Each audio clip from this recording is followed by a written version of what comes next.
কেন? আজকে দেখছেন না কোন একজনকে দিয়ে দিয়েছি জাহান্নামের কুকুর? কত মলি সাহেব দেখছেন না লাইভ দিচ্ছে। এটা বলা ঠিক হয়েছে? যখন আল্লাহ বলেছিল তুই মলি সাহেব কোথায় ছিলিস?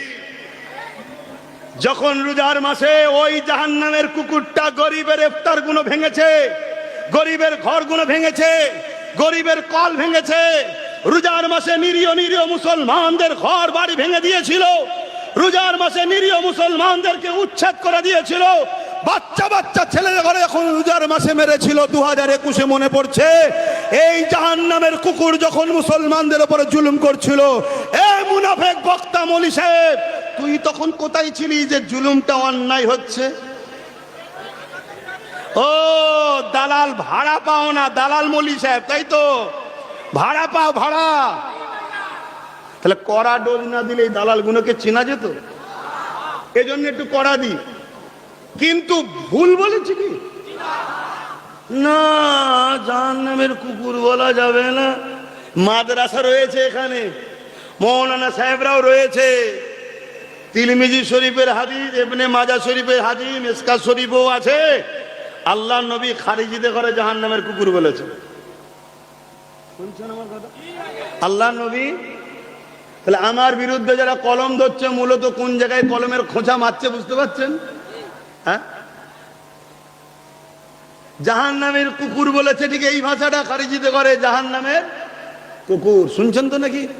আপনার পেস্টিজ লাগলো নাকি? বড় ভদ্র হয়ে গেছে সেকুলার, যখন ভদ্র হয়ে গেছে সেকুলার, যখন আমার মাকে গাল দিয়েছিল, বাপকে গাল দিয়েছিল, এই ভাষাটা ভালো ছিল? আমি তো ওই জাহান্নামের কুকুরকে তার বাপ তুলে মা তুলে গাল দিতে পারতাম না। ওটা আমার শোভা দেয় না, ওটা আমার দিন বলেনি। আমার দিন বলেছে যারা জুলুম করে, আমার দিন বলেছে যারা মানুষের সম্পদকে ছিনিয়ে লায়, লুটে লায়, মেরে লায়, কেড়ে লায়, এটা কুকুরের খসলত। আমার দিন বলছে তারা জাহান্নামের কুকুর। এতিমের মাল খাবি, এই যে এতিমখানা, আজকে যদি প্রকৃত এতিমের ওপরে মানুষ তার জাকাতের টাকাগুলো যদি এতিমকে দিত বা এতিমখানাগুলোর পিছনের দিকে খেয়াল রাখতো, তাহলে আজকে এতিমরা গরিবী হালে জিন্দেগি কাটাতো না, এতিমরা প্রতিষ্ঠিত হয়ে যেত। এই এতিমের মাল ঝেড়ে খাবি আর জাহান্নামের কুকুর বললে গায়ে লাগে? হ্যাঁ, কোরআন তো আরো বড় কথা বলেছে। এখন সব বলবো না, আরো কে কে বেরোয় একটু দেখি, তারপরে একেবারে ছিপি মুড়বো। অহংকার করছি নি, আম্মা বিনিয়ামাতি রব্বিকা ফাহাদ্দিস। আল্লাহর কসম করে বলছি, জাত পাকের কসম করে বলছি, যার কুদরতি হাতে আব্বাস সিদ্দিকীর জান আছে, নিঃশ্বাসটা টেনেছি, বাড়ার আগে মরে যেতে পারতাম। যিনি আমাকে বার করার ক্ষমতা দিচ্ছেন তিনি হলেন আমার স্রষ্টা, আমার রব, আমার মালিক, তিনি আমার আল্লাহ। আমার অন্তরের খবরও তিনি জানেন।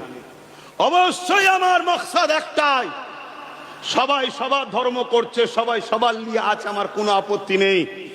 আমার ইসলাম, আমার ধর্ম, আমার মুসলিমদের উপরে জুলুম হবে, আমি এটা মেনে নিতে পারি না। শুনছেন তো নাকি? পাশাপাশি একজন রসুলের উম্মত হিসাবে কোন ধর্মের গরিবের উপরে জুলুম হোক, ওটাকেও দেখে মেনে লিয়া যেতে পারে না। এই জন্যই আমি লড়াই করছি, এই জন্যই লড়াই করছি। লড়াই আজ থেকে নয়। আপনি ভাববেন না আমি আমার ভাইয়ের জন্য লড়াই করছি। আরে রেখে দিকে যে ভাই, ভাই তো অনেক দূরের কথা, আমি বাপ মার জন্য লড়াই করছি না। কেন? রাসূলুল্লাহর জন্য বাপকে কুরবানি করতে পারবো, মাকে কুরবানি করতে পারবো, কিন্তু আমার রসুলকে ছাড়তে পারবো না। এর নাম হলো ঈমান। আল্লাহু আকবার। ভাই তো অনেক দূরের বিষয়। হ্যাঁ হ্যাঁ, আমি ওর সাথে আছি, সাপোর্ট করি ওকে, কেন দরকারও আছে। লুহা না হলে লুহা কাটা। কোন ছেলেকে মিথ্যা কেস দিয়ে ভরে দিল, তাকে ছাড়াতে গেলে হুজুরের ফুঁয়ে হয় না, ওখানে ওকে লাগবে। কোন জায়গা দখল করে নিচ্ছে, হুজুর বলে সব জায়গা বেরিয়ে যায়, বাবা হয় না, তখন কেস কামারিতে ওকে লাগে। ওই জন্য ওকে বলেছি তুই কর, আমি তোর সাথে আছি, কিন্তু মনে রাখবি তুই জনপ্রতিনিধি, আমি পীর সাহেব। শুনছেন না? শোনেন নে?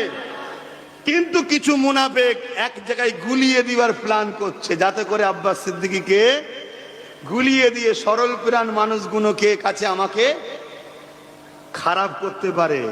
তোরা যতই চেষ্টা করি, ওষুধ আমার কাছে আছে।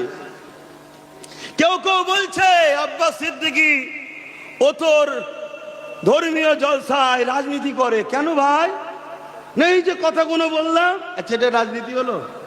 এই জন্য বলেন, ইসলামের দুশ্মনকে চিনানো মোমেন মুসলমানদের ঘরে, এর নাম কি রাজনীতি? হ্যাঁ, রাজনীতি তো রাষ্ট্র সেবা, রাষ্ট্রবাসীর সেবার নাম। আমার নবী রাষ্ট্রবাসীর সেবা করেছে না করেনি? 10 বছর ধরে নবী মদিনার রাষ্ট্রপ্রধান হয়ে রাজনীতি করা শিখিয়েছে। জোরে বলুন সুবহানাল্লাহ। এবং নবী যখন মদিনার রাষ্ট্রপ্রধান হয়, শুনে রাখো যুবক, সেকুলার কাকে বলে শিখাচ্ছ তুমি আমাকে? আমার নেতা। আর এটাই তো আল্লাহর পরীক্ষা। বান্দা তুই তার সঙ্গে উঠা বসা করছিস, বান্দা তুই যার সঙ্গে মহাব্বত ভালোবাসা রেখেছিস, আমি আল্লাহ বা পছন্দ করি।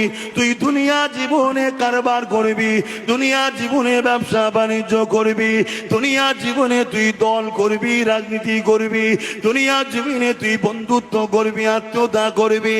এ আমার বান্দা রে, মনে রাখবি আমাকে ভুলে নয়, আমার হাবিবকে ভুলে নয়। তুই কারো সঙ্গে ব্যবসা করতে লেগেছি, সে হয়তো আমি আল্লাহ আমাকে মানে না, আমার রসুলকে মানে না, তাও ইসলামে জায়েজ আছে, ব্যবসা করতে পারি।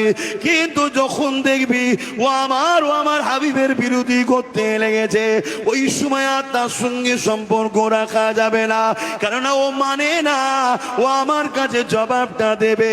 কিন্তু বিরোধী যখন করছে, তার মানে আমাদের বিরুদ্ধে লেগেছে। যারা আমার বিরুদ্ধে, আমার হাবিবের বিরুদ্ধে লেগেছে, তার সঙ্গে কি করে তোরা উঠা বসা করতে পারি? তার সঙ্গে কি করে তোরা কারবার ব্যবসা বাণিজ্য করতে পারে? এ নওজওয়ানেরা গল্প বলছি না, আল্লাহ নবী জানিয়ে দিলে, অন্যায় দেখলে হাত দিয়ে রোখো। হাতে যদি ক্ষমতা না থাকে, মুখ দিয়ে প্রতিবাদ করো। মুখে যদি প্রতিবাদের ক্ষমতা না থাকে, ঘৃণা করে দূরে সরে যাও। তাহলে আজকে কেউ বললো মাদ্রাসাগুলোকে বন্ধ করে দেবো, কেউ বললো পল্লুজাতে ভেঙে দেবো, কেউ বললো মসজিদকে মিটিয়ে দেবো, কেউ বললো মুসলমানদের তাড়িয়ে দেবো, কেউ বললো মুসলমানদের এমন করে তাদের অধিকার হরণ করে নেব।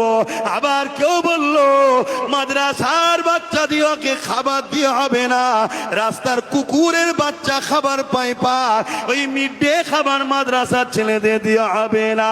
এ যুবকেরা, তরুণেরা, বাপেরা, এ কোনো নাই না অন্যায় তোমার বিবেককে ঢুকাতে হবে। যদি মনে হয় অন্যায়, তাহলে রাসূলুল্লাহ জানিয়ে দিলে অন্যায়ের বিরুদ্ধে হাত দিয়ে লড়তে হবে। হাতে যদি ক্ষমতা না থাকে, মুখ দিয়ে প্রতিবাদ করতে হবে। মুখে যদি প্রতিবাদের ক্ষমতা না থাকে, তাকে ঘৃণা করে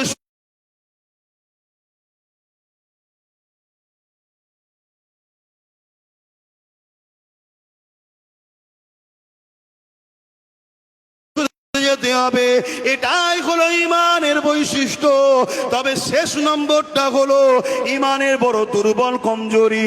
তবে আমরা দেখেছি এই বাংলার জমিনে কেউ একজন বলেছিল মাদ্রাসায় নাকি জঙ্গি তৈরি হয়। আলহামদুলিল্লাহ, সেই সময়ের মুসলমানদের ইমানের তেজ এত ছিল, তারা সঙ্গে সঙ্গে তাকে জবাবটা দিয়ে দিয়েছে যে তোমার সাথে আর আমরা না।